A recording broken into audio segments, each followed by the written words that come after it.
Olá, sejam bem-vindos ao Abralim ao vivo Linguistics Online.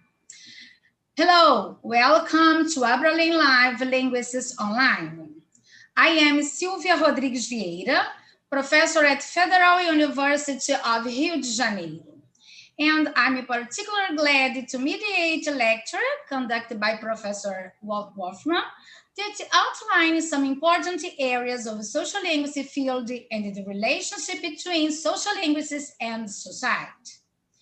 Today, I represent the Abralim Scientific Commission of Sociolinguistics. This is the first activity promoted by this committee. Our scientific commission aims to contribute to the popularization of science, especially in the area of sociolinguistics and its interface, and to diversity of associations thematics. Participation as an associate of Abralim in the member of the commissions is essential to build democratically in appropriate forums the course of linguistics in Brazil. The Scientific Committee on Social Linguistics is made up of professors from different universities and the regions of Brazil and is coordinated by the Professor Juliana Bertucci of the Federal University of Triângulo Mineiro, Uberaba, Minas Gerais, and Márcia Machado Vieira of the Federal University of Rio de Janeiro. This is certainly the first of many other opportunities that our commission is organizing. Well, it's also an honor to collaborate in such a wonderful series of talks in this virtual event, Abralim ao Vivo Linguistics Online, organized by the Brazilian Linguistics Association in cooperation with the important of other associations as Permanent International Committee of Linguists, Latin American Association of Linguists and Philology, Argentine Society of Linguistic Studies, Brazilian Association of Applied Linguistics, International Association of Applied Linguistics, Linguistic Society of America, the Linguistic Society of Europe, Linguistics Association of Great Britain, British Association for Applied Linguists, Spanish Society of Linguists, and the Australian Linguistic Society.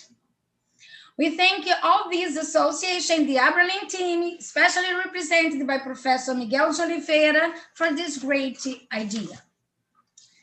Well, today we are going to listen to Dr. Walt Wolfram. Walt Wolfram is a distinguished university professor at English Department of North Carolina State University, where he also directs the North Carolina Language and Life Project. He has pioneered research on social and ethnic dialects since the 1960s, and he published 23 books, 80 edited collections, and more than 300 articles. Over the last 2 decades, he and his students have conducted more than 3,000 social linguistic interviews with the residents of North Carolina and beyond, primarily under funding from the National Science Foundation. In addition to these research interests, Professor Wolfram is particularly interested in the application of sociolinguistic information to the public, including the production of 14 television documentaries, the construction of 4 museum exhibits, and the development of innovative formal and informal materials related to language diversity. He has received 2 Emmy Awards for documentaries and has received numerous awards, including the North Carolina Award, the highest award given to a citizen of North Carolina, Caldwell Humanities Laureate from the NC Humanities Council, the Holiday Medal at NC State, and the Linguistics Language and the Public Award from the Linguistic Society of America. He has served as president of the Linguistic Society of America, the American Dialect Society, and the Southeastern Conference on Linguistics, and has been inducted into the prestigious American Academy of Arts and Sciences. The title of Dr. Walt Wolfram lecture is Sociolinguistic Variation and the Public Interest. Sure that you are going to enjoy it. I'd like to invite the audience to write questions down the chat during the lecture. Professor Juliana will mediate the discussion in the chat of the YouTube channel during today's conference. Dr. Walt Wolfram, it's an honor to count on your conference here. Thank you for collaborating to Abralim ao Vivo Linguistics Online project. So now the floor is yours. Thank you so much, and I really appreciate it. Let's see, I'll share this, okay? Can everyone see that okay, I'm assuming? Yes. All right. So can everybody see that okay? It's fine. Well, okay, great. Okay, so I really feel it's an honor to be here. I knew about the series and all of the wonderful, distinguished lecturers who did the series, and I'm honored to join them. Let's see here. So I would like to start this with a tribute to Jan Bloemaert, who recently passed away earlier this month. I never knew him personally, but was heavily influenced by his work and what he referred to as knowledge activism. He was well known for his work. He had a real impact. He was a genius thinker, and he influenced me, although, as I said before, I never even met him. But I do want you to take this in mind, what he said, because we live in a different age where I started, okay? I started my venture in social linguistics in the mid-60s. I didn't even have copiers. We had no word processing.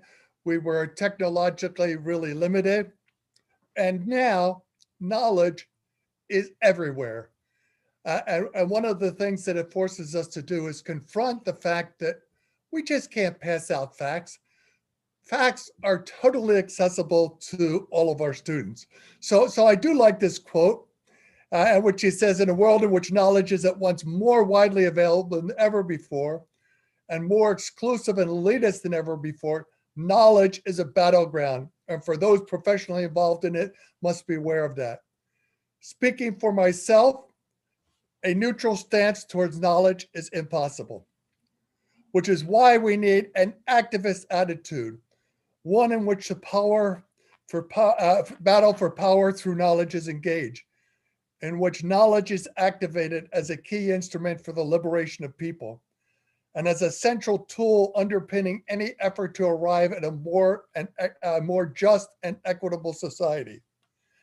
I have been a knowledge professional, indeed, but understanding what I have done as a professional is easier when one realizes the activism, which at least for me, made it worthwhile being a professional.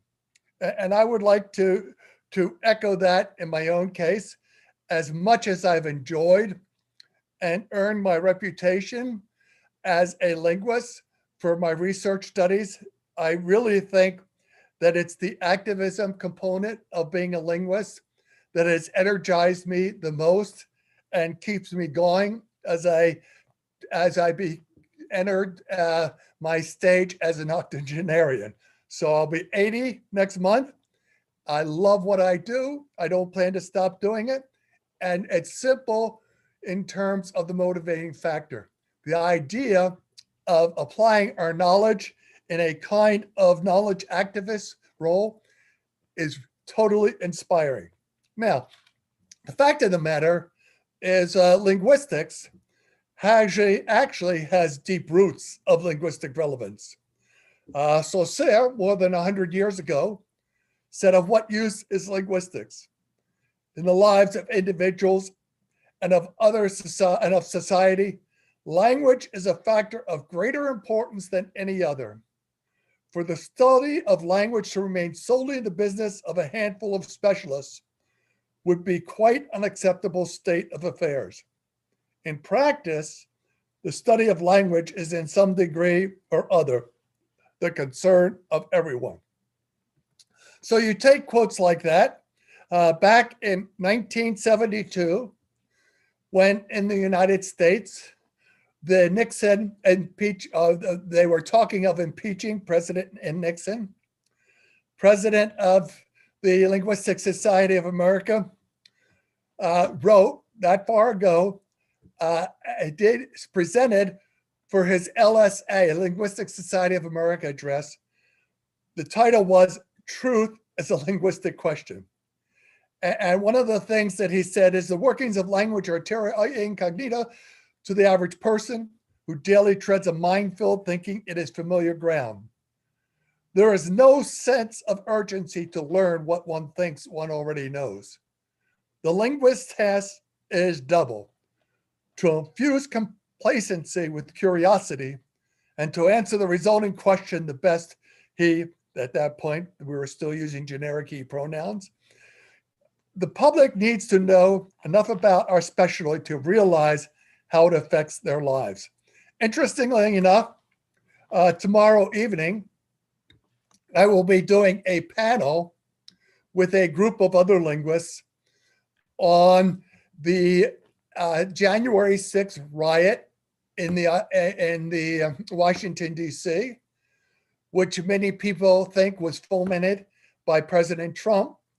And a group of linguists will gather, look at the typescripts of his speech, and talk about linguistically if he is responsible for inciting the riot. So language comes to play in just about everything that we do and say. There's a famous case that more recently, president of the Linguistic Society a few years ago, John Rickford, said, and what he said was in his presidential speech, in addition to pursuing its theoretical and descriptive concerns, linguistics, like history, sociology, and other academic fields, needs to make applied contributions to the understanding and solution of racial discrimination, criminal injustice, and other social problems. Interestingly enough, his presidential address was on language and linguistics on trial, hearing Rachel Jeantel and other regular speakers in the courtroom and beyond. And since that time, he has actually worked with Rachel Jeantel and continues his fight for sociolinguistic justice in terms of its application to criminal cases like this. Now, the last quote is by a non-linguist, simply a man who was very wise, the famous Mark Twain, great American writer, who has a perfect anecdote for linguistics. It ain't what you don't know that gets you in trouble. It's what you know for sure that just ain't so. In a sense, I love that because it's so applicable to language. People who speak a language think they know about language, and therefore they can pontificate and sit down and have access to their knowledge of language. And so they think they know a lot about language, when in reality, there's a kind of folk ideology about language that is problematic, that is suppressive, subordinate, and oppressive in terms of its implementation of sociolinguistic reality. Okay, so let's talk a little about discipline, about the discipline of linguistics. So here's where linguistics stands. I mean, those of us who are in linguistics departments and come from non-academic settings as I have, my parents had an 8th grade education and never went to high school. Linguistics is a vulnerable discipline, still considered as an esoteric graduate school specialization. In the United States, primary programs in linguistics are graduate. There are some undergraduate majors, but very few people understand what linguistics is. And when I tell them what it is, they either sort of nod their head or say, okay, that's how it is. So in that sense, linguistics is viewed as an exceptionalized intellectual endeavor with little relevance for society. So at this stage, for example, linguistics departments, many linguistics departments, which tend to be small, may be endangered by the fact that the money crunch due to the pandemic sort of has caused universities to shrink departments, to coalesce, and to examine more closely the role of linguistics in university education. At the same time, the fundamentals of language structure and use are highly misunderstood and dismissed in popular culture. And I have plenty of examples of that, you know. So when I was getting an award, a Citizens Award for the state of North Carolina, which is the highest award I can get, a person can get. The governor of the state, initially, when he met me, because we met him at the Capitol and we rode over to the gala together, said to me, "Oh, so even a linguist can get this award." And his next statement was, "I better watch the way I talk because I'm talking to a linguist." So first of all, he recognized how exceptionalized this discipline was. And secondly, he had no idea of what linguists did. Linguists are sort of are categorically sort of committed to the descriptive as opposed to the prescriptive principle. But he, who came from a sort of country background, spoke a Southern dialect, immediately interpreted me as someone who actually was going to judge his speech. And the fact of the matter is, as I said to the governor, I said, you know, no, actually, I'm actually here to celebrate the way you speak and the way everybody in our great state speaks. So we see that popular language ideologies are in significant conflict with foundational linguistic, descriptive, and explanation. And anybody who's ever taken even an introductory course in linguistics knows that. So it seems like a given, it seems like a primitive notion, and yet in the world outside of the university setting and linguistic departments, a contrary ideology reigns. And the fact of the matter is that language is often used as a tool of exclusion and social oppression to reproduce social inequality. And the fact of the matter, as Blumelt said, and other social linguists have said, linguists as social beings have an obligation to address linguistic manifestations of inequality. In the United States, there are many of those cases. I was recently involved in a case of linguistic profiling in which the voice, which was identified as being from a Black person, was told that the apartment was not available. And when a white person immediately followed with a call, that person whose voice was identified as white was told to come over and look at it. So we went to court. We did some research on the person's speech and how it was identified as African American, and we eventually won our case. But the fact of the matter is that these sorts of things are estimated to occur 2 to 5 billion times a year. All right, so then the other side of this is it's a kind of engagement, which to graduate schools and linguistics department tends to be a more rare kind of activity. But the fact of the matter is that research on engagement suggests that is a key element that influences student success. While you're in graduate school, cramming all the information, you often have feelings, oh my gosh, this is so difficult. This is so burdened. Sort of, what am I doing with my life? What people have found that engagement with actual communities helps influence success in finishing your studies. You know, and so there is this sort of synergistic complementary effect of being involved in engagement. The fact of the matter also is that experience and engagement broadens background for employment beyond the academy. There aren't enough jobs for everyone who gets a PhD in linguistics to be a linguistics professor in a university. And many students are turning to outside agencies. But having engaged in activities with communities helps people and their resume as they go on to jobs with everything from Google, Amazon, high technology, and so forth. So in that sense, participation in engagement activities for graduate students, they gain additional skills that may be exercised in their dissertation research and teaching duties. You know, all of sort of, they do budgets, they plan, they evaluate, they have political involvement, they work with diverse populations, and doing so, they have a sort of complementary kind of education.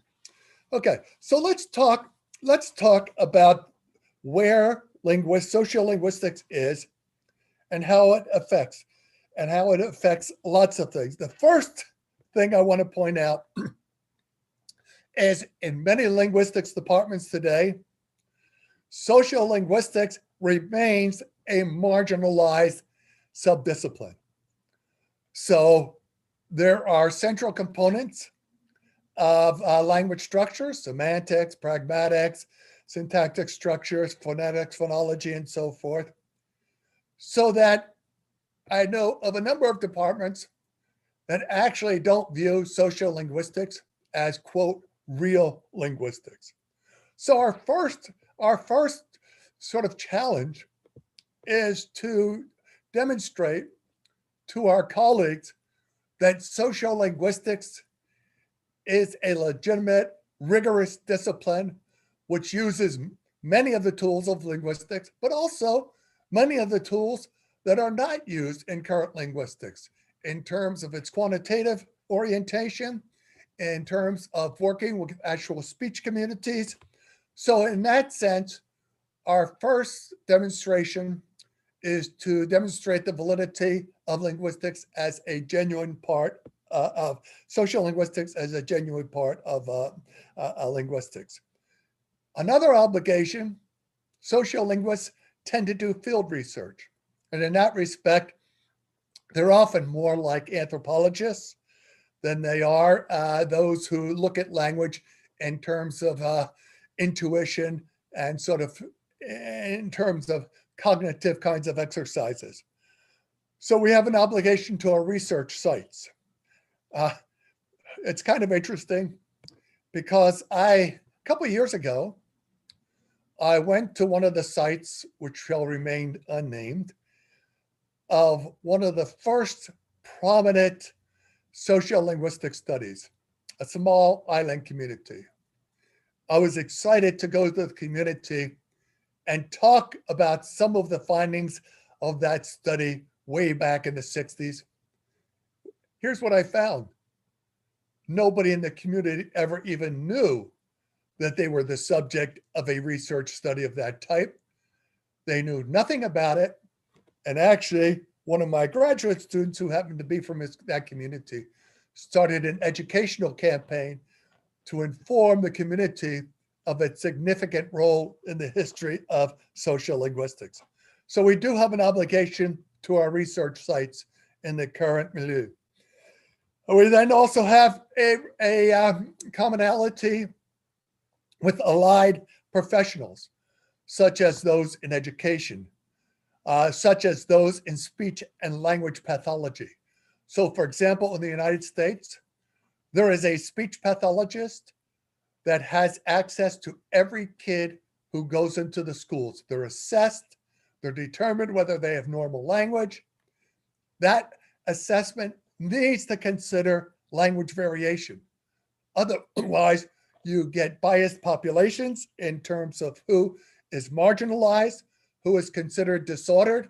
So for example, in the 60s, they gave to the citizens of Washington, D.C., An assessment was made in terms of a standardized test, which had no allowance for dialect variation.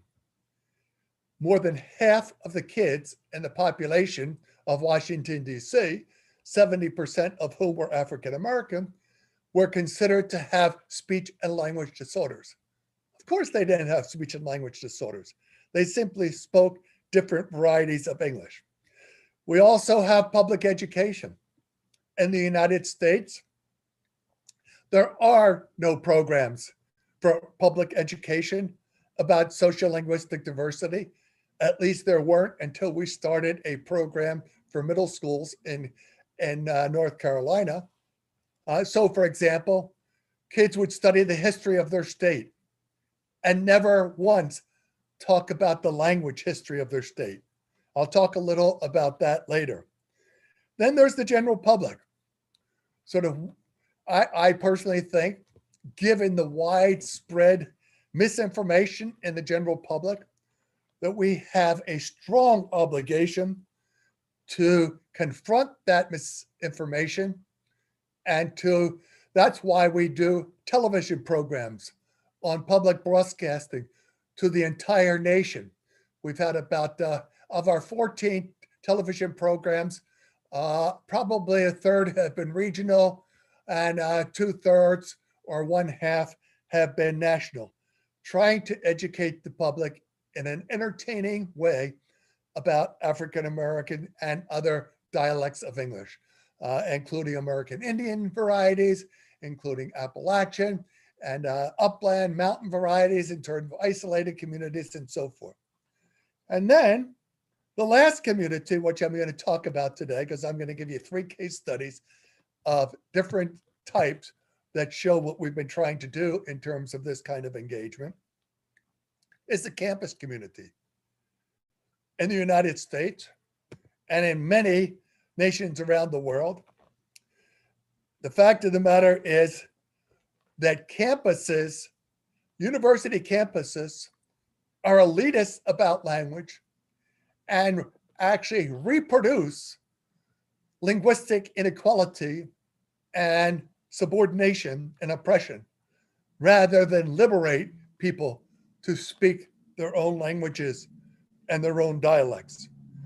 And so I'm going to talk about 3 cases that illustrate some of these. I can't talk about it all. First, I'll talk about the general public, a case of sort of our education of the general public.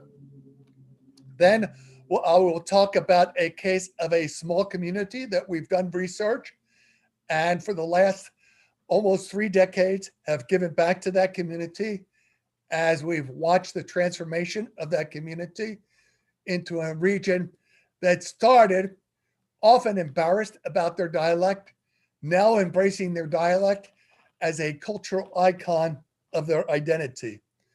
And then the last case I'm going to talk about is the case of campus infusion, where we're trying to confront ideologies on university campuses that embrace linguistic subordination and oppression. There aren't very many universities doing this. We were one of the first, and I want to share a little why. The research that we conducted to show us the need for it, and some of the programs. So the first thing is I want to talk about is venues of engagement. Well, one of the things we started 20 years ago was we started doing documentaries and oral histories. Our first documentary aired on state TV in 2001. All right. So we have now screened and broadcast 14 TV documentaries and have a flourishing industry. As far as I know, we're the only linguistics program in the United States that has 2 videographers on full-time staff. One is paid for by the university and the department after we got grants, showed that how valuable it is.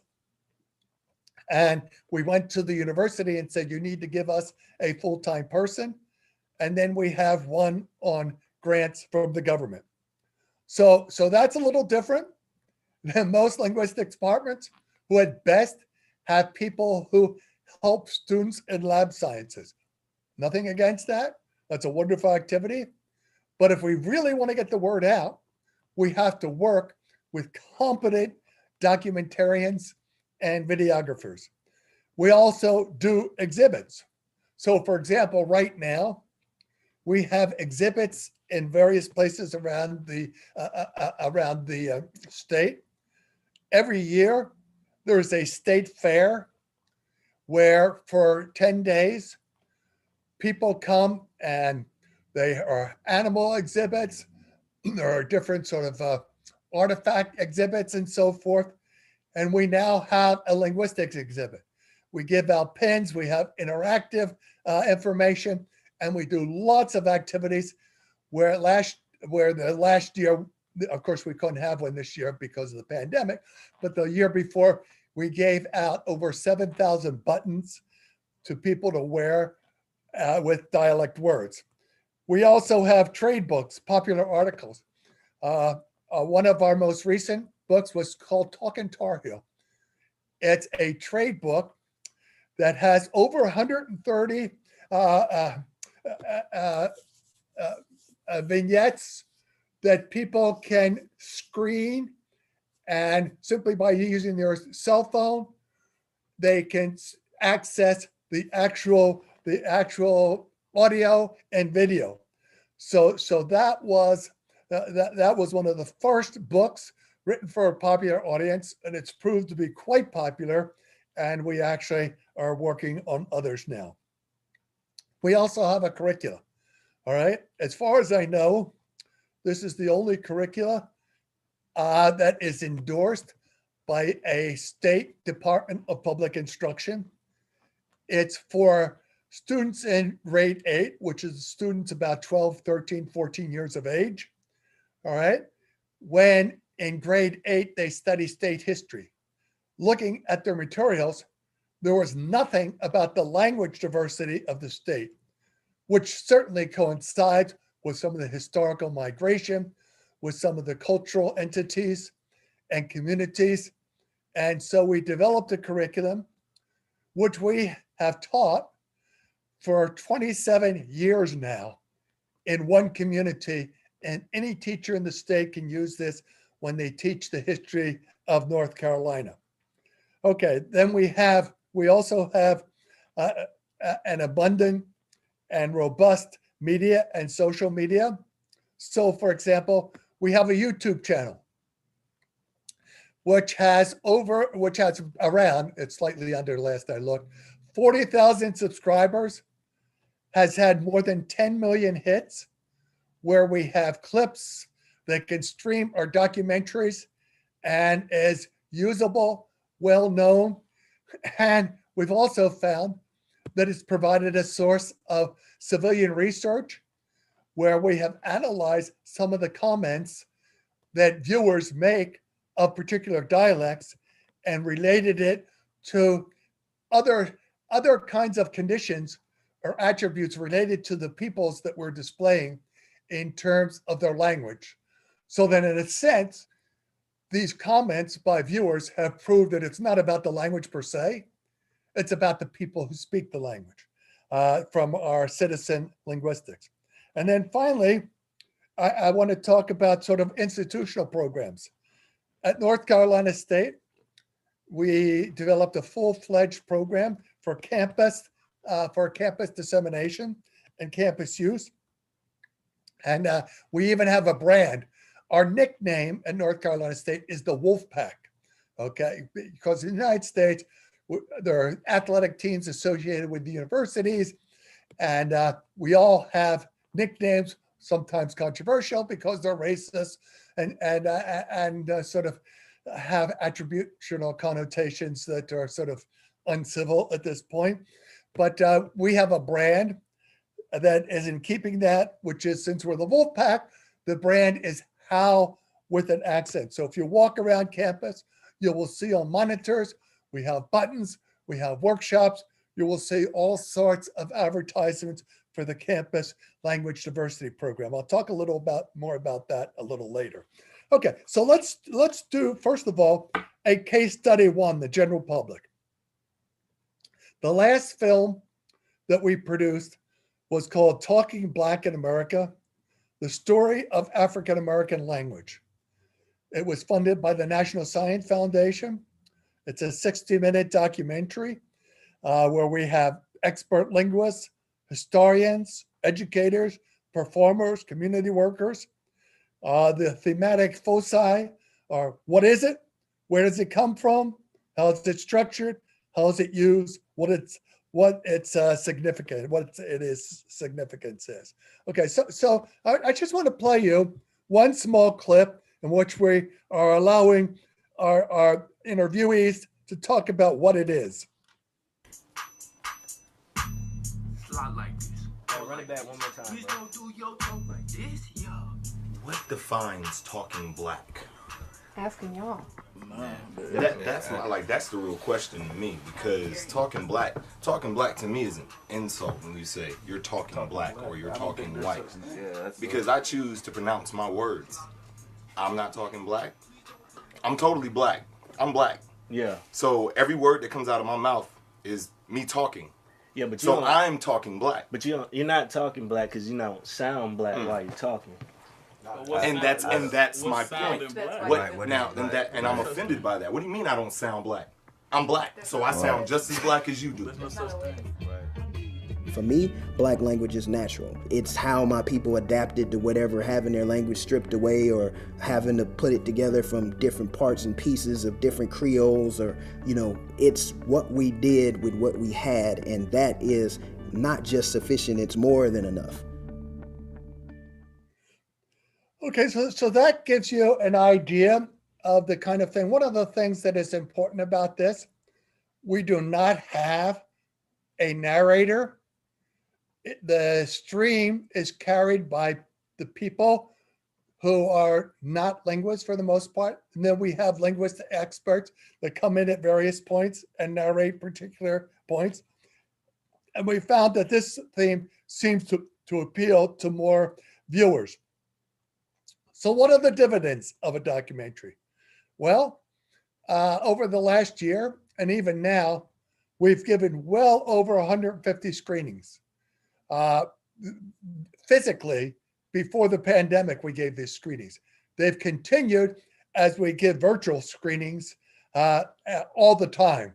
I have a couple of scheduled, I have a bunch scheduled, other advisors schedule them as well. So we get word out. At this point,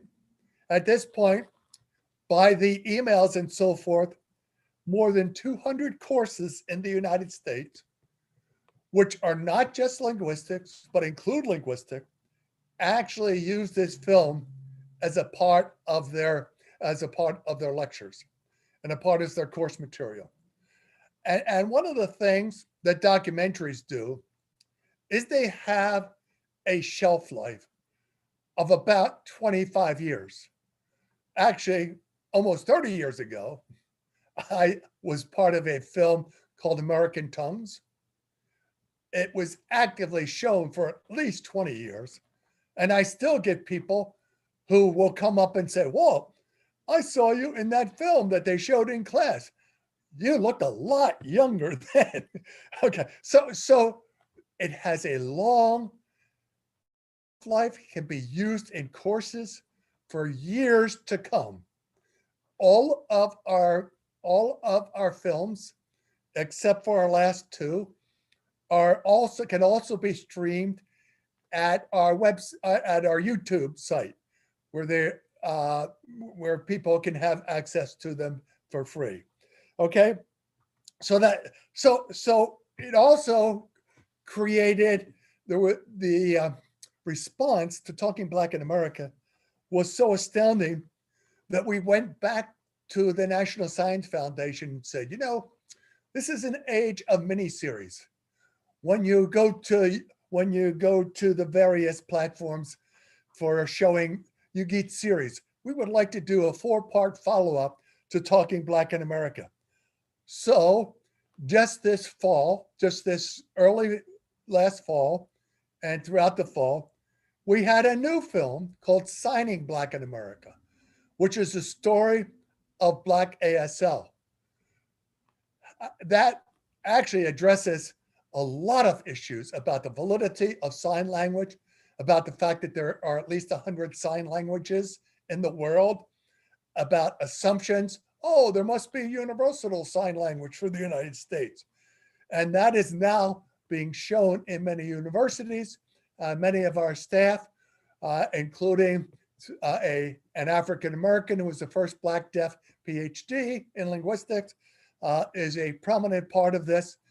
We don't do it. It's done by people who are Black and sign.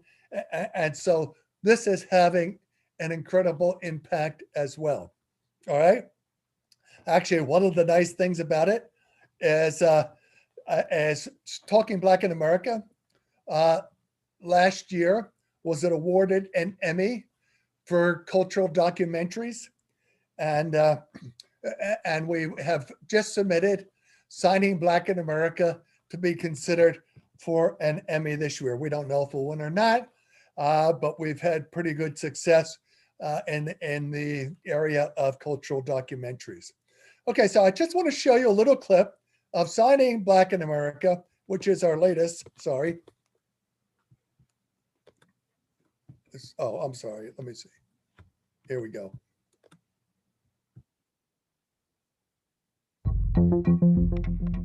There was a sense that this thing is there and nobody's looked at it and nobody has seen what it's made of and what its history is. It's not so hidden anymore.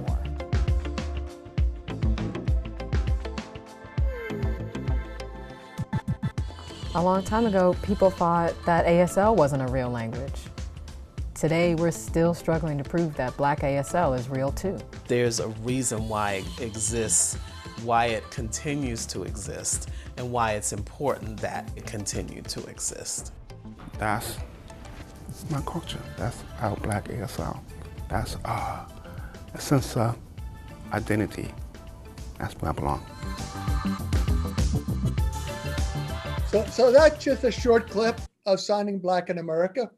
We're currently producing, and I just showed our first draft of one on the roots of African American speech, which will go back to Ghana, Jamaica, the Caribbean islands, the Middle Passage, and so forth, and detail the history.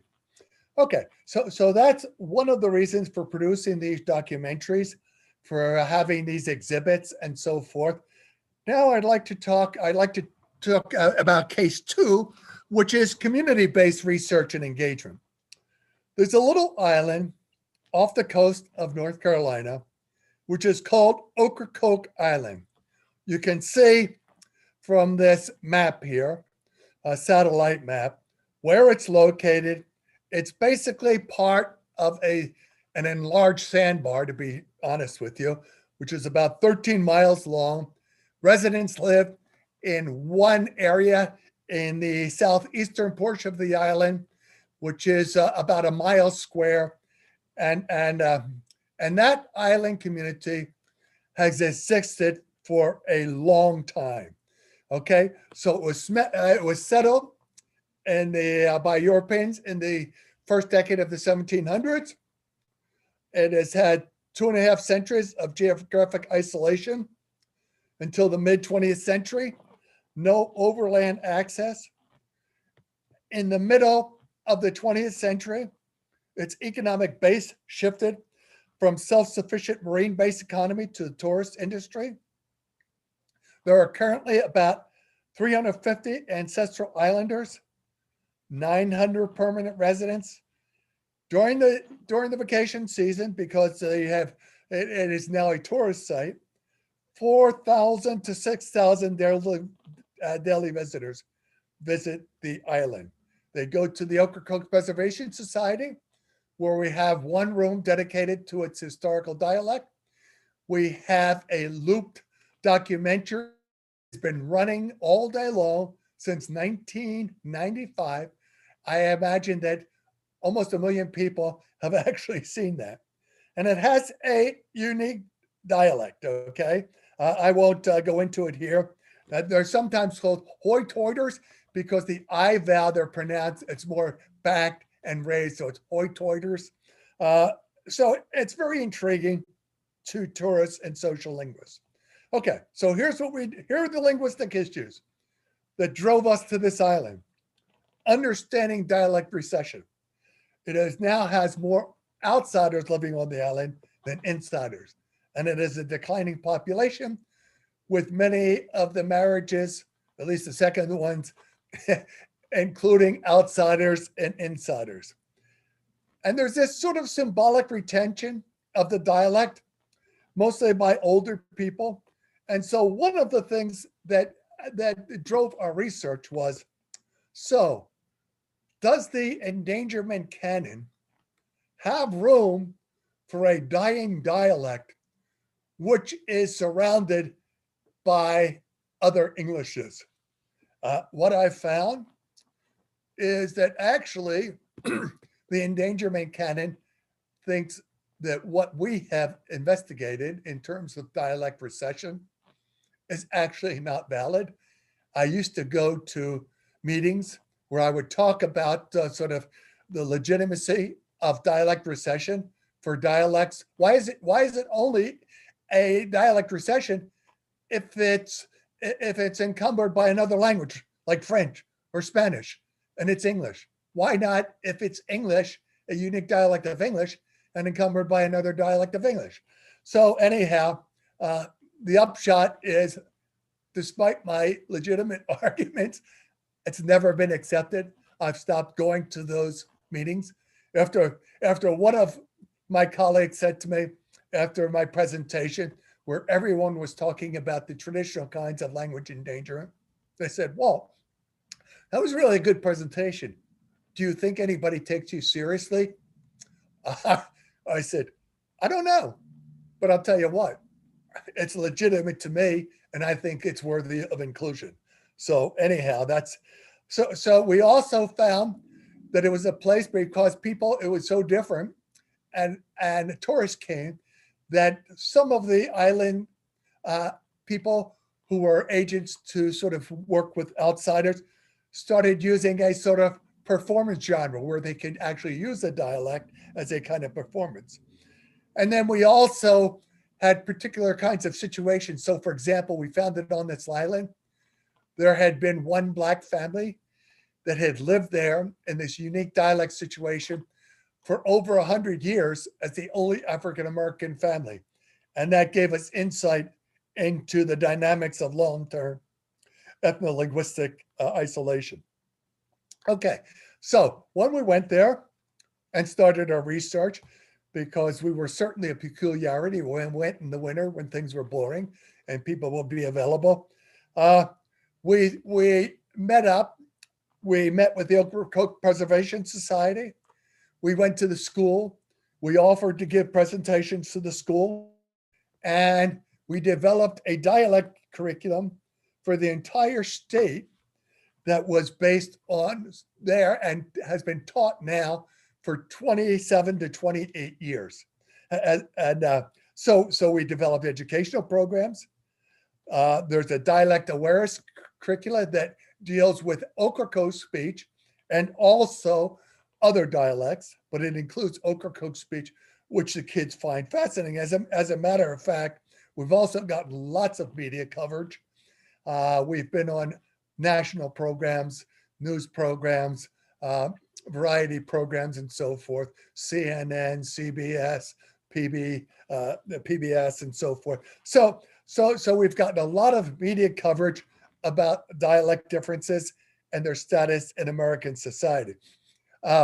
Actually, as a matter of fact, so this year, we usually go in March during the period when school is on recess for spring break.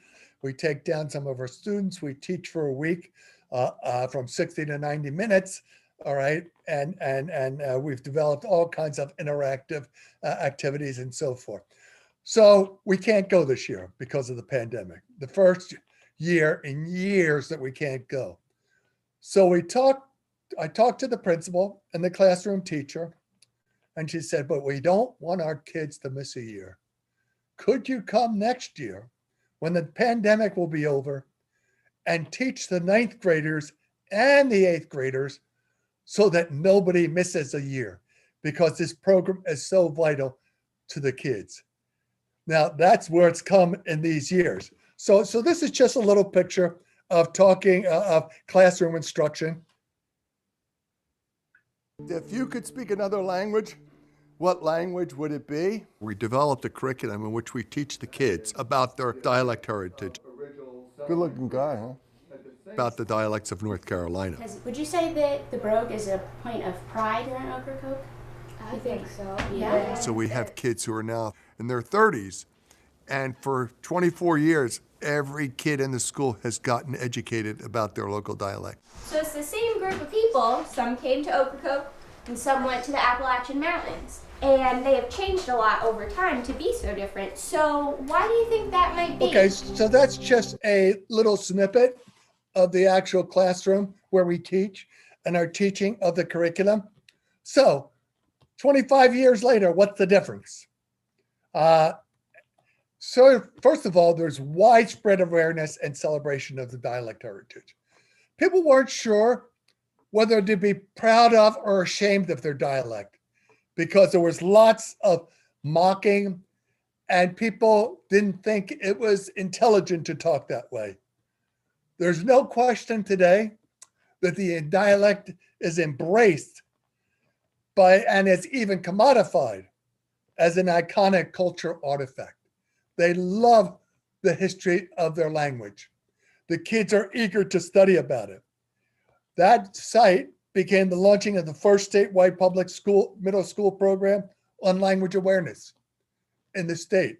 Now the program is available throughout the state. We had lots of exposure to national media. So the CBS this morning, CNN Storyline, PBS, BBC, NPR, and more than a dozen Associated Press newspaper articles, getting out the word about dialects. And more importantly, turning the attitude towards the dialect from one of shame and confusion to one of pride. This is what the current 8th grade social series studies teacher said when I was talking to her on email. You have given the island a gift, one that our children's children can forever watch and listen to. Long after the brogue is gone, they will be able to hear the way things were. Always know that. We've done several oral history CDs, which preserve the dialect. We've done an entire documentary, and every day in the History Museum, there is a looped discussion and presentation of the dialect. So I think in that respect, compare this to one of the earliest communities where sociolinguistics started, and the fact that the people in that community had no idea that it was the site of one of the early important sociolinguistic studies. Okay, so my third case, and I realize I'm getting closer to my time, but I think we have a little over an hour, but I should be able to get through this. Okay, so the third case is embedding linguistics in university life. Language diversity in the campus curriculum. Now, here's where we start. And this is a study that we started about 6 or 7 years ago that has become a sort of landmark template. Academics are gatekeepers, guardians, and authorities in the use of language. The Academy provides models for students in the normative uses of academic English. Attitudes and behavior towards language diversity affect student attitudes about themselves, the university, and the participation and performance in university life. Here's the point. Gatekeepers are in the best position to crash the gates. I happen to be, we have 6 sociolinguists in our linguistics program in the English department. English is one of the primary agents that reproduces ideologies of linguistic subordination. in the university life. And so we are actually sort of increasing engagement and trying to confront these. So we're trying to increase engagement, involve students, utilize social media, embed linguistics into institutional communities in ways that serve, and in keeping with the North Carolina State, one of its mottos, think and do creative entrepreneurial programs that make linguistics integral and essential on a local level and beyond. So why does language matter on campuses? In the United States, over sort of the last couple of decades, and particularly trumped up, I don't know if that's a good use of the word trumped up, but we'll keep it there.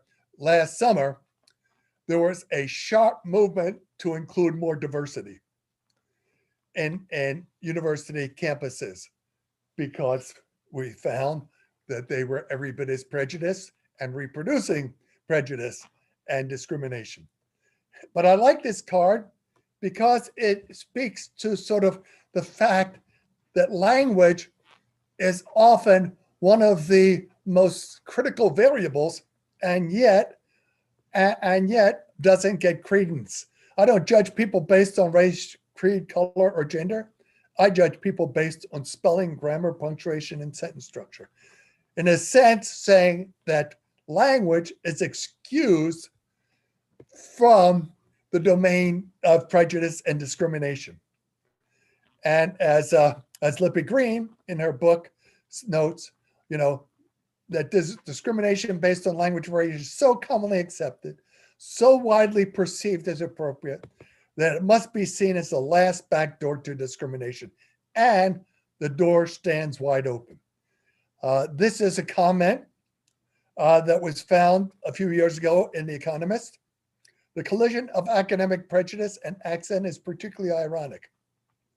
Academics tend to the center left nearly everywhere and talk endlessly about class and multiculturalism. And yet, accent and dialect are still barely on many people's minds as deserving respect. So, for example, when you look around at all of the diversity programs, and we've looked at many of them, language is never included in the canon of items that needs to be considered. We all know that religion is, we all know that race and ethnicity is, we all know that gender is, but sadly missing is the whole notion of language, which is something that we want to address. This happens to be the gates of Harvard Yard at the Harvard University, where one of my kids went, and we took this picture of the yard, because in a sense, it symbolizes the exclusion and the elitism of American education, and how this whole rejection and ideology about language got started. So originally, language was linked to nationhood, right? And so it had an important focus and an important agency in power and identity. And the debates by the founders of these institutions were over elitist languages. They were not concerned with spoken languages elsewhere. They were concerned with whether students should have Latin and Greek, right? And perhaps in some cases, even Sanskrit. And the fact of the matter is, until World War II, with the Veterans Act and veterans being allowed to go to college, all right, college education was extremely elitist. My parents, who were German immigrants, had no prospect of going to college. That was determined long before their status and their potential for going to college was considered. And so we have to deal with these kind of elitist choice, which is carried over in how we view dialect differences. So a few years ago, one of my PhD students Stephanie Dunstan, said she wanted to do a study of kids who were from the mountains and spoke Appalachian dialect, which is one of the dialects that tend to be exceptionalized and stigmatized as sounding country and uneducated. And so she contacted a group of students at North Carolina State University and did interviews, measured their vowels, and assessed their speech and so forth, and then had discussions with them about their view of language and how their language was viewed at a state institution which draws from throughout the state. So here's what one kid said: I don't really speak up much in class and stuff like that unless I feel really comfortable, because I can hear, people snickering or stuff like that when I talk. And believe me, I have found that to be the case, even with graduate students in linguistics, when people from divergent dialects actually speak in class. So another student says, sometimes I think that people might think that I'm not educated just because I have this accent. And you hear a country accent and you think hillbilly, and then hillbilly, no education. So it's just the social norm to think that way. So 7 years ago, I gave one of the first lectures on linguistic inequality in campus life.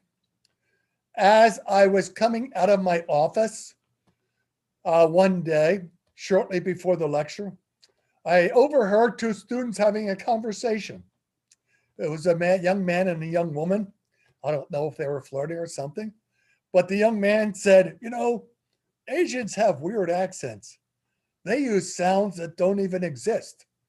And I thought to myself, geez, this is what people in the hall were my office.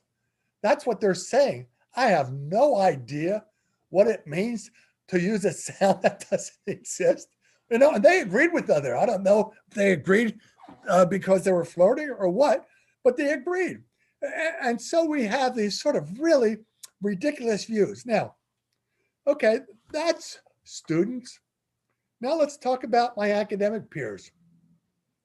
We've gotten a lot of media coverage because we've done research around North Carolina for 25 years. One of my very erudite younger colleagues, Robin Dodsworth, has been researching Raleigh speech, which is an urban area which is now being infiltrated by lots of northers, and the dynamics of speech is changing radically. So she's been researching that, has over 350 interviews that she's done, and so forth. So there was a big article in the newspaper about the research that she's doing. And I came out, it was on the weekend edition. I came out and was crossing the street for lunch. A distinguished professor in sociology came up to me at the crossing and said, Walt, I read the article in the newspaper, and that's not how older people from Raleigh talk, not if they're educated. And I thought, that's a really weird comment, that she has assumed and appropriated expert status. People do that with language, whether they know anything about it or not. They think that because they speak a language and listen to other speakers, that they have a special relationship and their opinions about language are very valid. She also trivialized data. And the fact, for example, that Robin Dodsworth had measured over 10,000 vowels, had done exacting statistical analysis, and she basically said, that's irrelevant. I know because I've interacted with these people. And of course, she assumed the linguistic subordination ideology. So what we see here, it's not just an attitude that is found by students. It's an attitude that permeates the campus. And here's what we found from the earlier study. The class participation is affected by the perception of vernacular dialect. Their comfort level speaking in class, their perceptions of how they're viewed, and that vernacular dialect adds barriers in social academic settings. They need to prove their intelligence. They need to overcome stereotypes. College, as it turns out, because many of these kids have never left their counties or where they've lived before this, heightens the awareness of language stigmatization of their home languages. So their options are either hang around for the most part with kids from where you came or change the way you talk.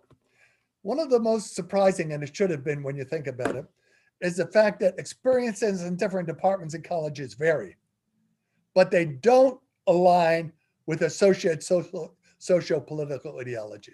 So for example, in our university, like many universities in the United States, the most progressive and inclusive positions are articulated by people in the humanities and social sciences.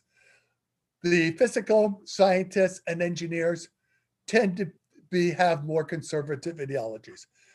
I don't know if that's the case in your situation, but that's how it is in many American universities. Okay, but here's one of the things that we found.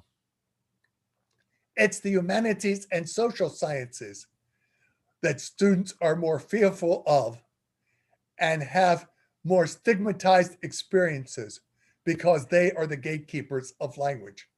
And their guardian status really makes students feel oppressed and inferior. So that's really an important fact, which also underscores the observation that I started this part with, that basically people, academics exclude linguistic prejudice. Okay, so I have a few more slides and then we'll sort of have a few concluding remarks. But okay, so that inspired us. Let's interview faculty about their language experiences. So I sent out an invitation to a third of the faculty randomly chosen. That's about 500 people, and asked them if they would be willing to, these were only tenure track people, if they would be willing to talk about their language experience. And we had over 80 responses of people who would be willing to do it. And so we started interviewing these faculty about their use of language, their interaction with students, issues of classroom language use, stanzas, classroom interaction, the intersection of gender, ethnicity, regionality, status, and language variation in the college campus.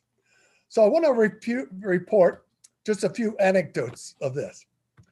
So one of the things we often ask, in our university, African Americans, we have about 10% African Americans.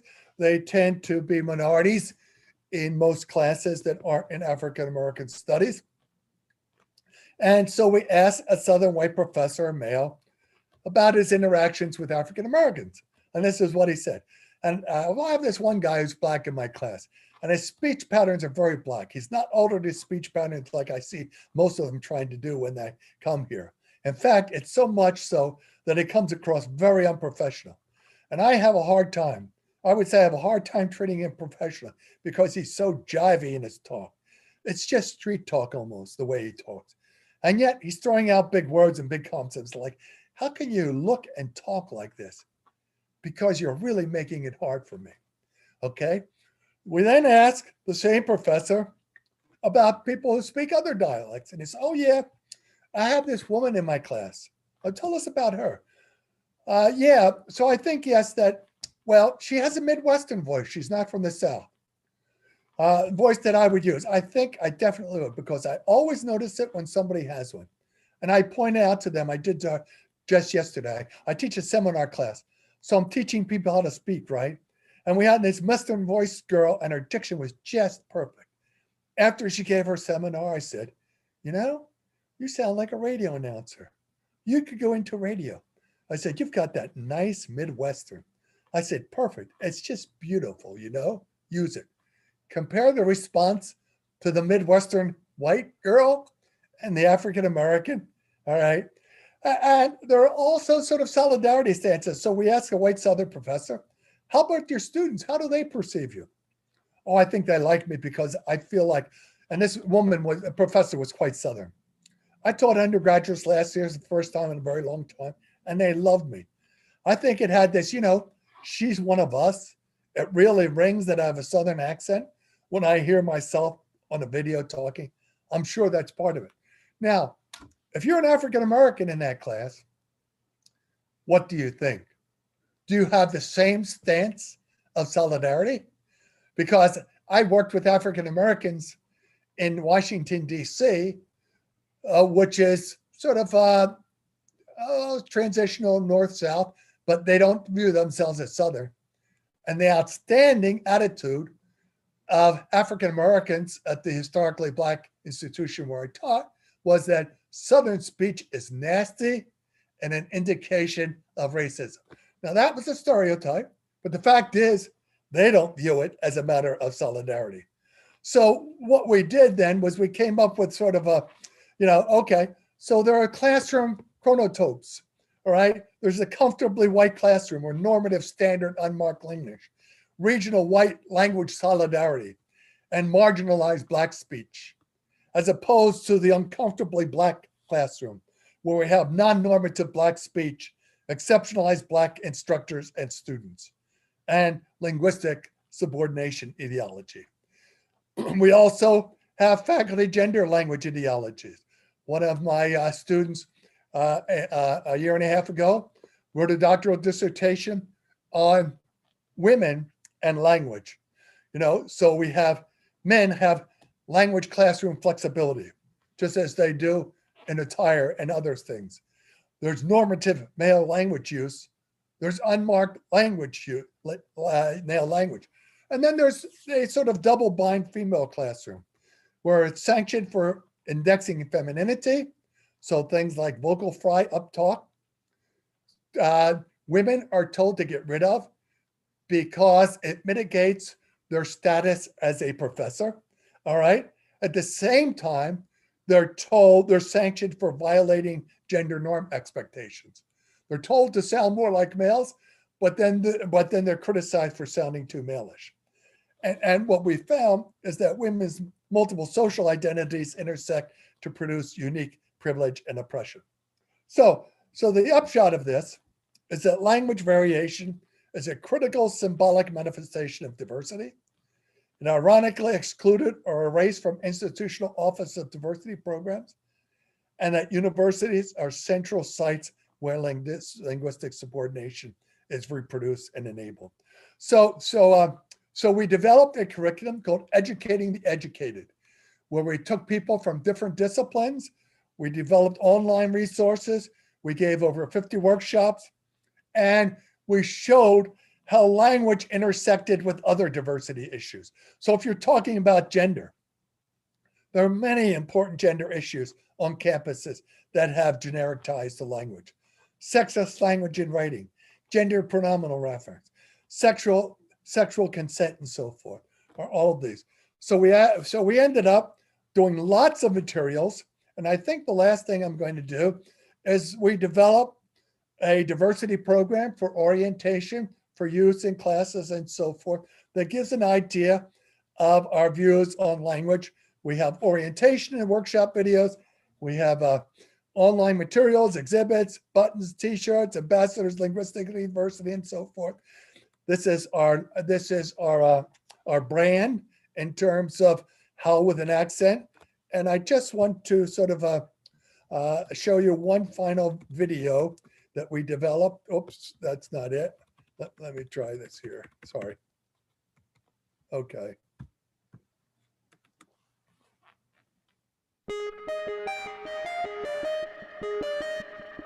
I'm from Durham, North Carolina. I study animal science and I sound like a scholar. I'm from Charlotte and I'm a human bio major and I sound like a scholar. I'm from Nepal. I study business admin and I sound like a scholar. At NC State, we have students from all 100 North Carolina counties, all 50 U.S. states, and 119 countries from around the world. I'm from Maiden. I'm a mechanical engineer and I sound like a scholar.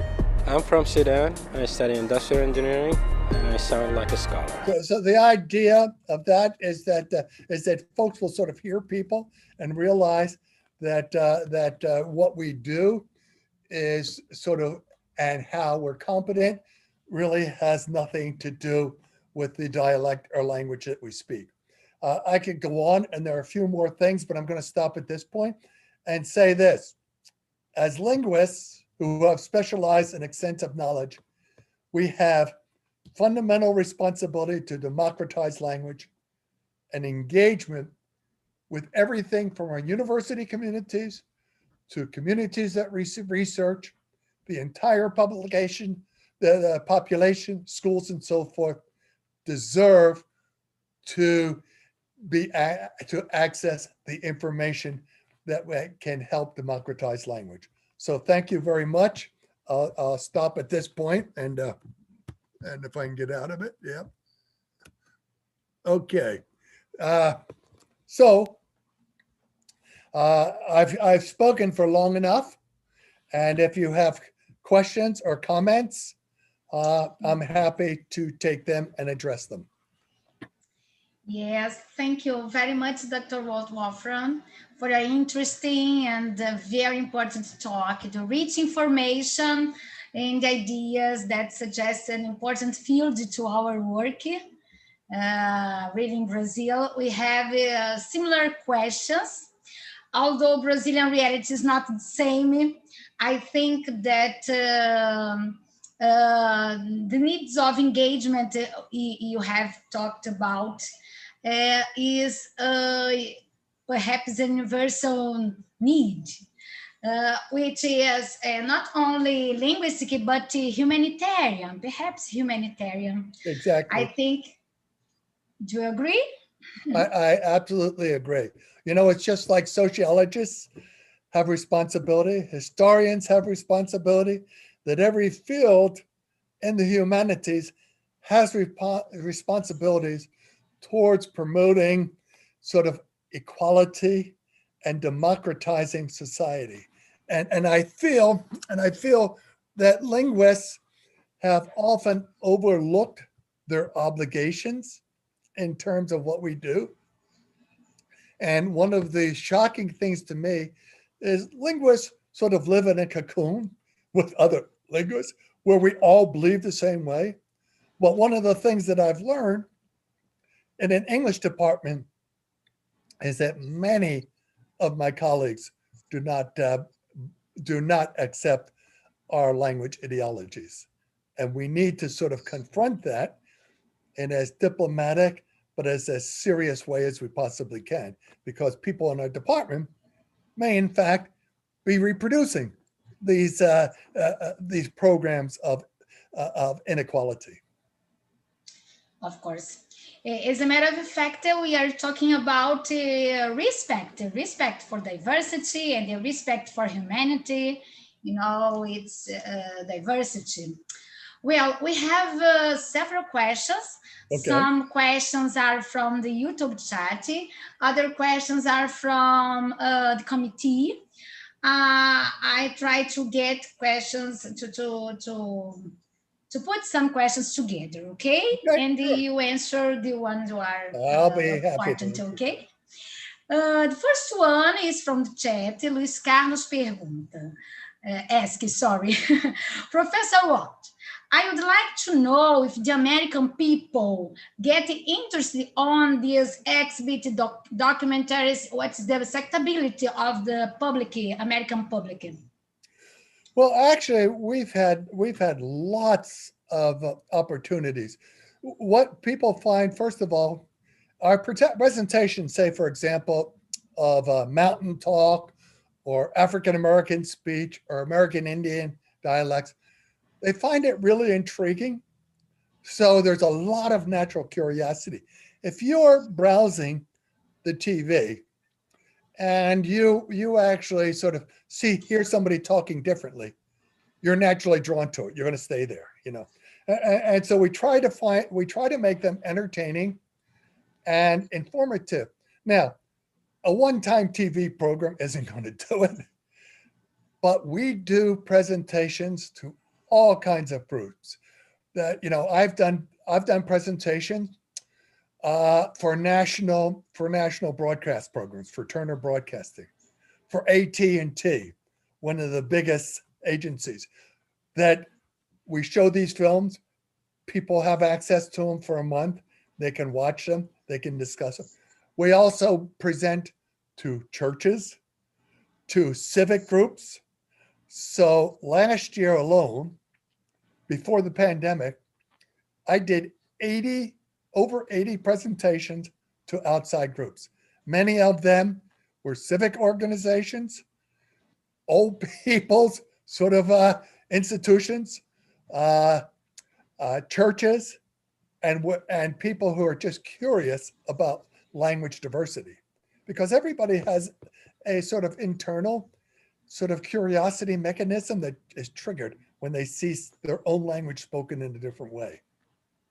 So we've had lots of opportunities, and as I said during the presentation, a lot of these things, it's not sort of the one-time TV, watch it.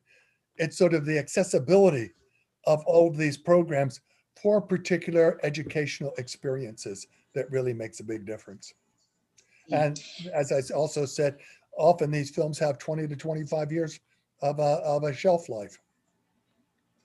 Do you agree that the two most social powerful institutions are school and media to promote these diversity ideas?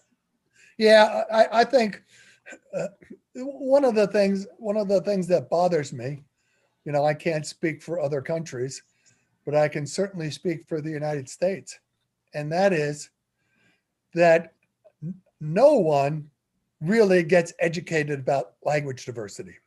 They get educated about cultural diversity.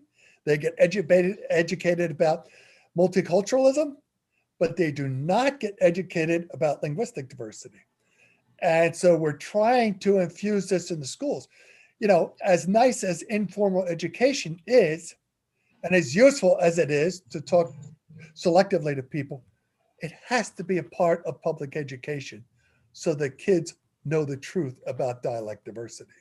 And until we have vibrant programs in secondary schools and lower, you know, one of the things that I did, and people aren't aware of this, is many people around the world are familiar with Sesame Street, the children's program that kids grow up watching about development.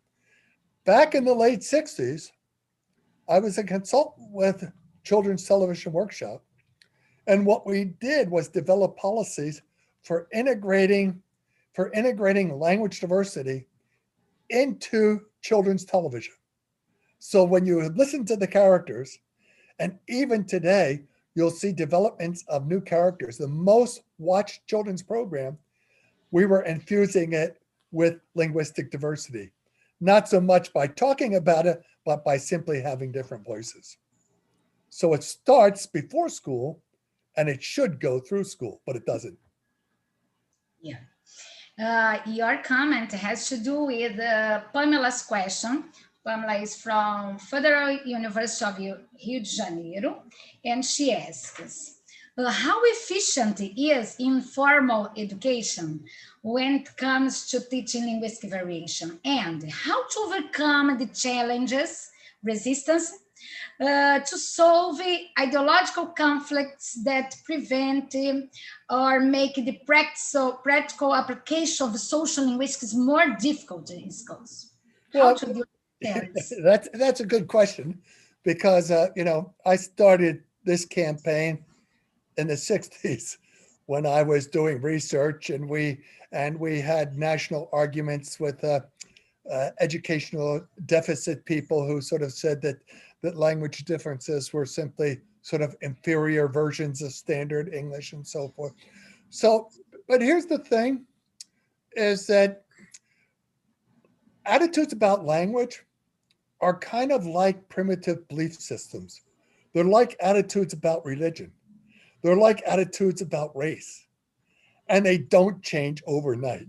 Somebody doesn't watch a film about African-American English and say, wow, I just changed my whole attitude about that dialect. You know, they say, what they typically say is, that's interesting. I never thought of it that way. I got to think about that more. So, and that's why people say, well, aren't you discouraged because you started this 50 years ago and look how far we haven't gotten?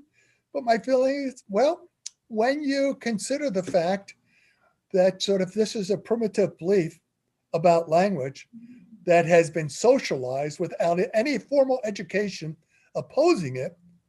It's going to take formal public education to change in a way that is more rapidly accepted by the public. Yeah, it's very difficult. What do you propose for the treatment of linguistic variation on educational field in terms of scholar curricula? Do you have any proposal, specific proposal for curriculum?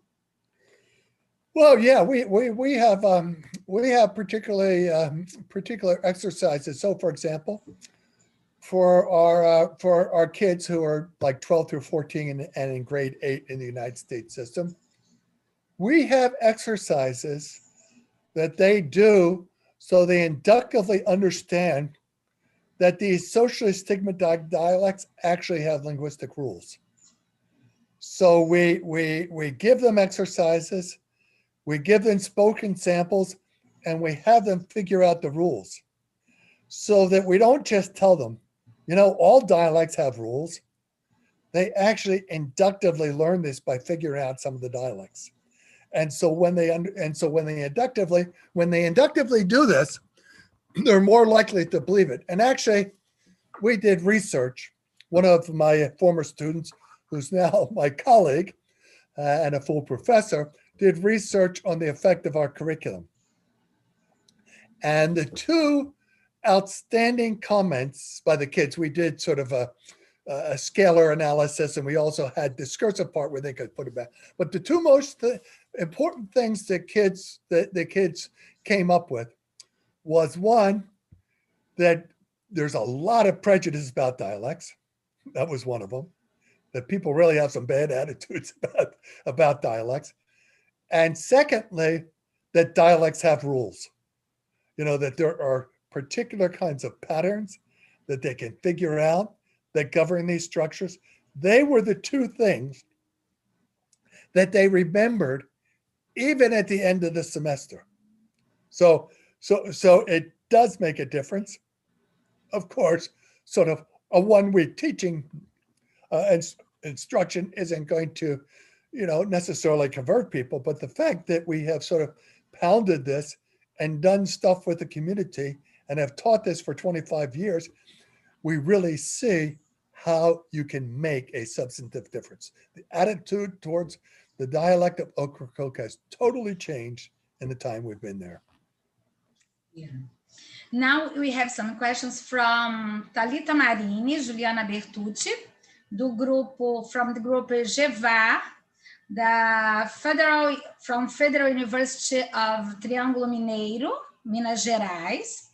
They ask, how could teachers in Brazil better explore public places such as murals to promote language education? In your research, how was contact with schools made?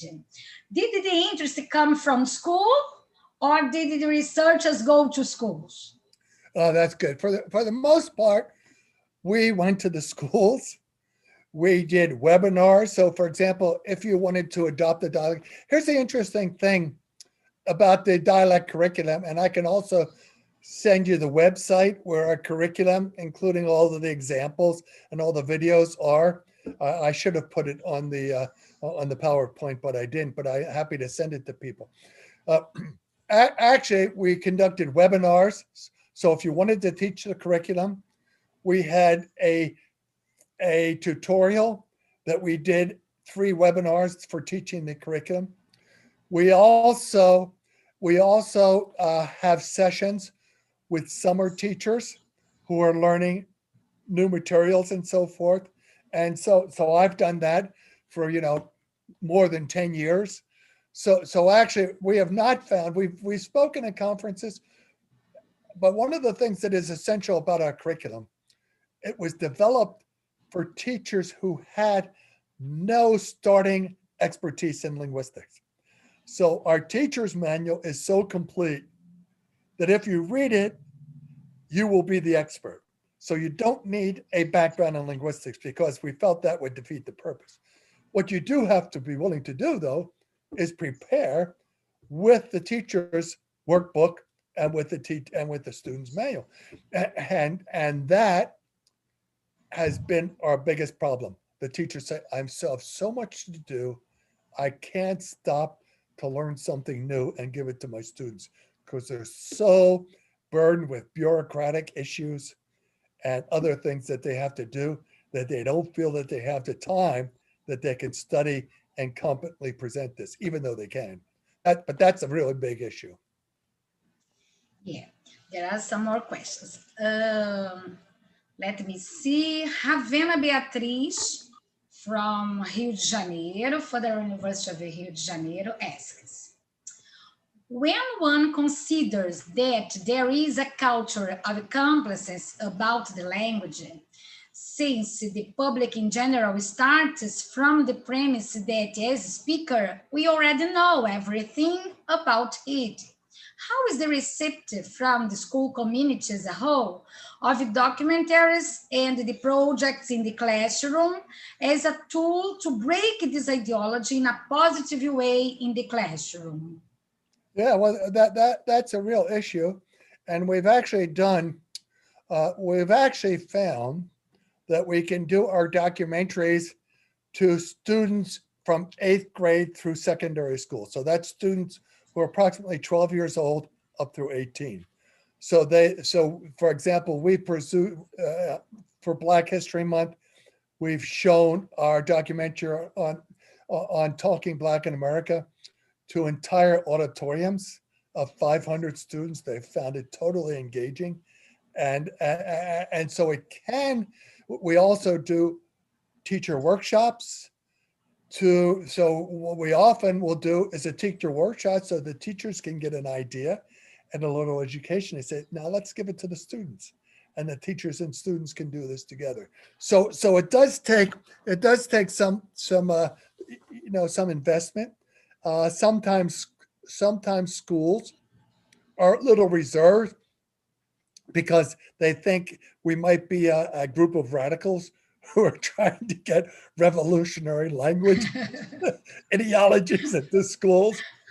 But actually, we try to fly below the ideological radar. We don't tell people, your ideology is wrong.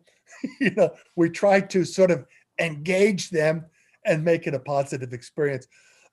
So before they realize that it's in conflict with their current ideology, they really buy into, this is really nice and important stuff.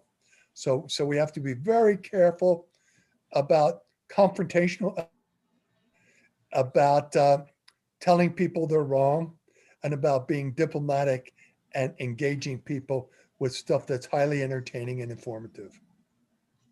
Yeah. Actually, one of our principles is, in fact, to fly under the ideological radar. It must be. There is one thing I'm thinking about. Everything you do has to do with the oral dialects, the language as it really is.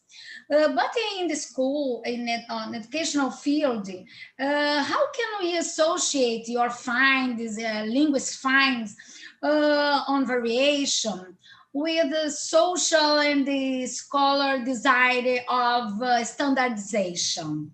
Mainly in terms of writing, academic writing. Yeah. One field, in this field, we have an elitism, not only in university, but I think in all society. We have to write according to some standard.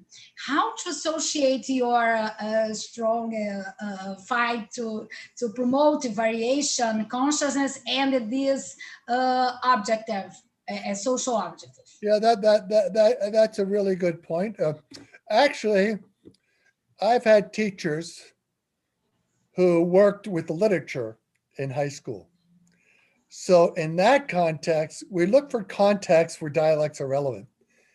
In American education, kids read lots of stories that have dialect in them, from historic Black authors like Paul Laurence Dunbar and so forth, So there's plenty of dialect literature. And I had one student who actually who taught literature, advanced literature, and she built her dialect curriculum into the study of literature. So how dialect study could enlighten and inform the study of literature where there was lots of dialect writing. So for example, in American education, every which is full of dialect. People read other works by African Americans that have African American dialect. So we try to use some of the sort of dialect activities that exist in our schools and make that a sort of venue through which we can talk about dialect variation. As a matter of fact, we teach a course in our English program, which is called Spoken and Written Dialects of English. So the first half of the course is about spoken dialects of American English. The second parts of the course is to take everything from old literature to current literature that has dialects and discuss how it's being used in literature. So that we did that as an intentional bridge between what the linguists do in their concern for spoken language and what the English department, literature department does in terms of their focus on written language. It's a very popular course with students too. Very interesting. There is a distance now. There is one big question here, because we are talking about social initiative. Linguists is interested on changing mindedness now of diversity, but in the media, in school, churches, etc. But we have to think that if there is really something to do to change people's minds. Cristina Abreu Gomes asks something about it. Thank you very much for your... Cristina Abreu Gomes is a professor from Federal University of Rio de Janeiro. Thank you very much for your very interesting talk. As a social linguist, I see how important it is to spread the knowledge we have accumulated about the social linguistic facts of speech community. However, I also doubt that we can reach the ultimate goal to change people's mind about linguistic diversity without a deep change of the structure of society. What do you think about that? Well, changing the structure of society is certainly a big challenge. I know this. We can't change society unless we become knowledge activists, in which we look. Here's my point. People's understanding of the nature of dialect differences, in which dialects are simply considered a collection of errors of the standard, right, are as primitive as a modern geophysicist maintaining that the planet Earth is flat. That's the nature of the ideological difference. We need to educate people about the fact that there are no dialects without patterns, all right? That all language is patterned. That's as basic as our most primitive principles of science. And without educating students about that, we live with what I consider a tolerable belief about an intolerable principle of language. And we need to confront that.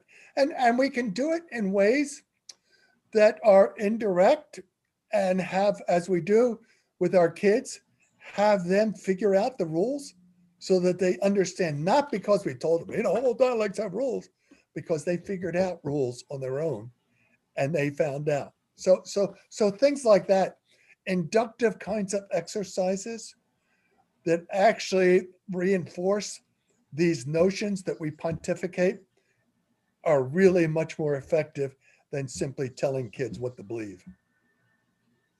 So we can't give up. Well, we can't give up. You know, we just have to realize that this is not something that's going to change in 50 years.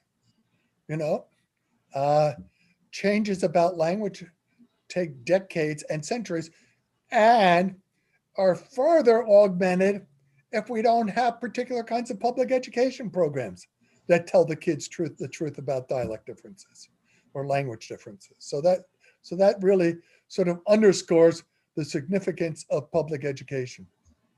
Yeah. Yeah. One more question. No problem. Can I? Of course. Enele Saraiva from Federal University of Rio de Janeiro asks, hi, Professor, congratulations. What's the importance of studying and presenting Black Sign Language for the recognition of cultural interference and linguistic use? Okay, actually, that's a good point.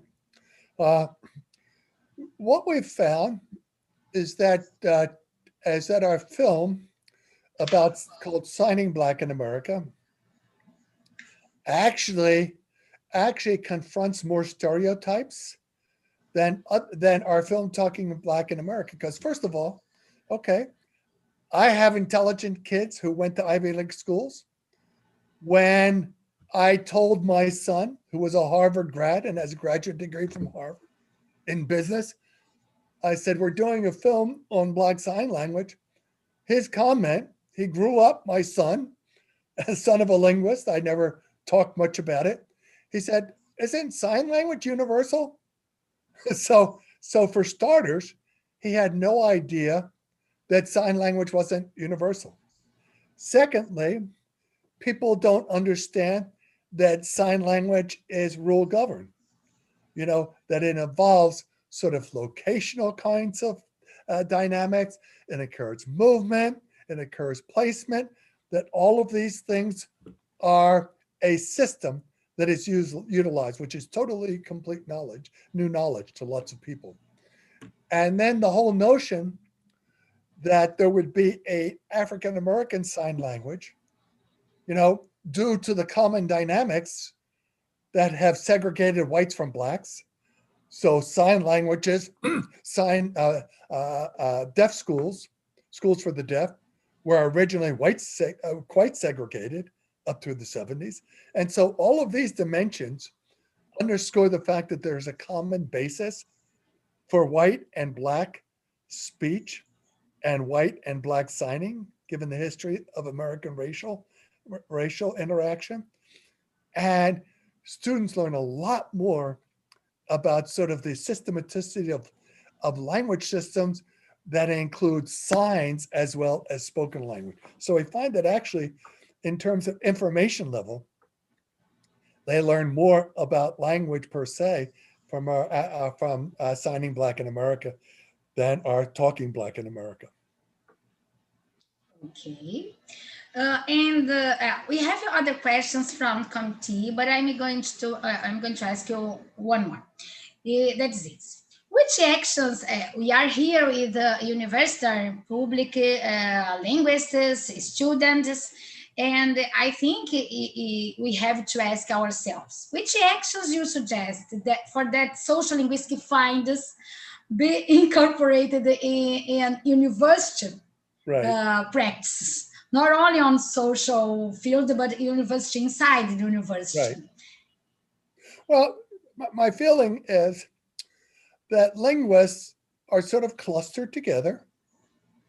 They are often a separate department, and they don't interact much intellectually in terms of other departments. So, for example, at one point, we developed a PhD program with sociology, so that sociolinguistics became a part of sociology.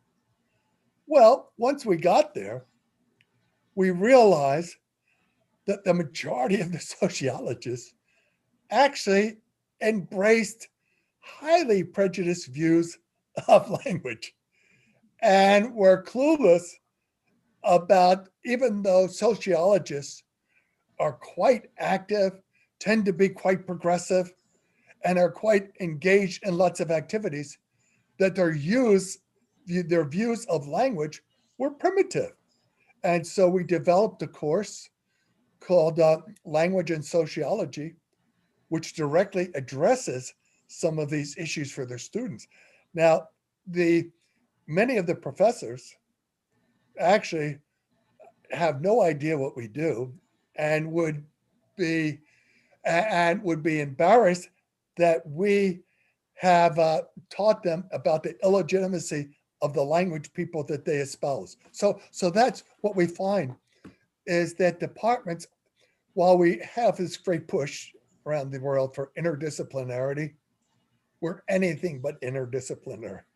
That we have very different ideologies, that we have very different methods, that we have very different sort of concerns, and we need to sort of educate each other. Just like they need to educate me about aspects of sociology on which linguists are inadequate, I should be able to educate them about linguistic ideologies that they sort of are clueless about. So we need, it's amazing sort of how autonomous and non-interactive we really are for the most part. Yeah. Well, there are a lot of greets and comments expressing how interesting, how great was your talk was. You can see them later, observe in the YouTube chat. But I think it's a good time to wrap up our discussion of questions on chat, because we are almost 2 hours online. Right. And I couldn't feel it. It was wonderful. I'm very happy to be here mediating this important talk, not only to Sociolinguistic Commission, but to everyone who can see this live after all. I'm really very happy to it. I think it was an excellent talk, and you have brought to Brazilian socialism many ideas, many kinds of reflections, not only outside the university, but also inside the university. And that's something that that most linguists have ignored over the years, and we need to include, particularly during this period, when there's a new kind of movement towards activism in terms of inequalities in our system. And we need to get linguists in that conversation and making significant contributions. So it's a pleasure to talk about this stuff. I love it, and I love to talk about it. So thank you for giving me the opportunity. Have a great evening. People can contact me at Wolfram at NCSU as a North Carolina State University.edu with any questions or getting access to some of our documentaries or whatever you want. So thank you for hosting me. You've been wonderful. And this has been one of the most enjoyable couple of hours I've had this year. Thank you. Thank you very much. Well, I would like to thank also the audience for being with us, for participating in the comments and questions. I thank Juliana Bertucci Barbosa and Caroline Silva Oliveira, student of Portuguese English course of Federal University of Triângulo Mineiro, for your help with the questions from the chat. I also thank the associations working in partnership at this virtual event for promoting the free access to state-of-the-art talks on the most diverse topics. Now, before the end of this session, I invite you for the next live organized by the Scientific Committee on Social Linguistics, roundtable about social linguistics, and the morphosynthesis, pragmatic, and the discourse interface. This event is scheduled for March 27th at 2 p.m. in Brazil. Maria Antônia Coutinho, from New University of Lisbon, Marcos Goldnadel, Federal University of Rio Grande do Sul, Edair Gorski, Federal University of Santa Catarina, they all confirmed their presence. Well, please promote this project to your colleagues and associated to Abralin. The Brazilian Linguistic Association is ours. Please follow us on Instagram and on Twitter. Thank you for your support. I wish you all have a nice night. Thank you, Professor Walt Wolfram, for your talk and for your important work in the sociolinguistic area. Would you like to say something more before the end of this transmission? If so, the floor is yours. No, I just thank you for the opportunity, and I'd be happy to consult with anyone who's interested in following up. So thank you very much. Ok, thank you, Miguel, Raquel Freitag, thank you, Márcia Machado e Juliana. Thank you, everybody. Good night. Bye-bye.